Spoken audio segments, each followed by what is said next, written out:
साधु और भगवान की कथा। प्रिय दोस्तों, हमारे YouTube चैनल में बड़े को चरण स्पर्श करता हूँ तथा छोटे को शुभ आशीर्वाद देता हूँ और बराबर वाले को दिल से नमस्कार करता हूँ। एक समय की बात है, एक गांव में एक साधु रहता था जो भगवान पर बहुत विश्वास रखता था। एक बार वह साधु पेड़ के नीचे बैठा था और भगवान को याद कर रहा था। तभी अचानक वहां बाढ़ आ गई। चारों तरफ पानी ही पानी हो गया। सब लोग अपने आप को बचाने के लिए ऊपर पहाड़ की तरफ भागने लगे। उनमें से एक आदमी देखा कि इस हालत में भी साधु जी भगवान की तपस्या कर रहे हैं। वह सोचा कि यह अपने आप को बचाने के लिए कहीं जा क्यों नहीं रहे हैं। उसने साधु से बोला, अरे आप कहीं जा क्यों नहीं रहे हो? आप भी मेरे साथ ऊपर पहाड़ की तरफ चलो, नहीं तो डूब जाओगे।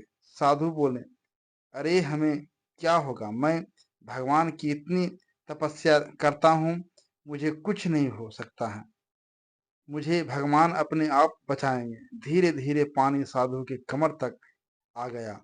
वह लोग वहां से नाव लेकर निकलने लगे तो उसने से एक साधु से कहा, साधु बाबा, पानी आपकी कमर तक आ गया है, आप हमारे साथ चलिए। तो साधु ने कहा कि नहीं नहीं, भगवान मुझे अपने आप बचाएंगे।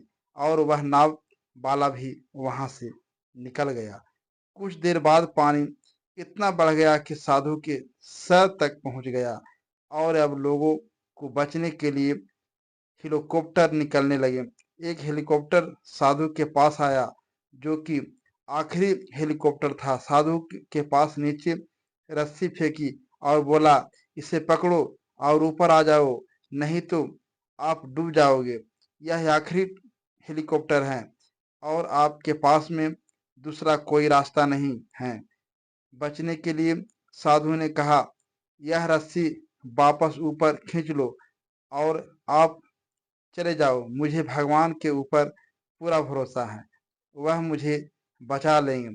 पानी काफी ऊपर आ गया, पेड़ डूब गया और साधु की भी डूबने से मौत हो गई। मरने के बाद साधु भगवान के पास गया और बोला, हे भगवान, मैंने आपकी पूजा जिंदगी भर की, आपकी तपस्या की, मैंने सारा जीवन आपकी आराधना करने में लगा दिया, इतने भरोसे के साथ इंतजार किया कि तुम मुझे बचाने आओगे, लेकिन वहां मेरी डूबकर मौत हो गई और तुम नहीं आए। ऐसा क्यों भगवान? बोले बोले मूर्ख इंसान, एक नहीं 3 बार आया था। यह तीनों बार में ही तो था, पहला पैदल, दूसरा नाव द्वारा और तीसरा हेलीकॉप्टर के द्वारा, लेकिन तुमने मेरा एक भी अवसर पहचान नहीं पाए। पता नहीं किसका इंतजार कर रहे थे। इस तरह से जिंदगी में हमें ऊपर वाला बहुत से मौके देता है, लेकिन हम सब उससे मौके को ठुकरा कर पता नहीं किस चीज का इंतजार करते हैं कि वह होगा तभी मैं करूंगा। और इस बात पर अड़े रहने से एक वक्त के बाद वह मौका हाथ में निकल जाता है और हम कुछ नहीं कर पाते हैं। दोस्तों, भगवान कोई घटना होने से पहले आगरूम जरूर देते हैं, लेकिन आप समझ नहीं पाते हैं। अगर यह कहानी आपको अच्छा लगा होगा तो हमारे वीडियो को लाइक शेयर जरूर करें और इस तरह का अच्छी अच्छी कहानी सुनने के लिए हमारे चैनल को सब्सक्राइब कीजिए। धन्यवाद।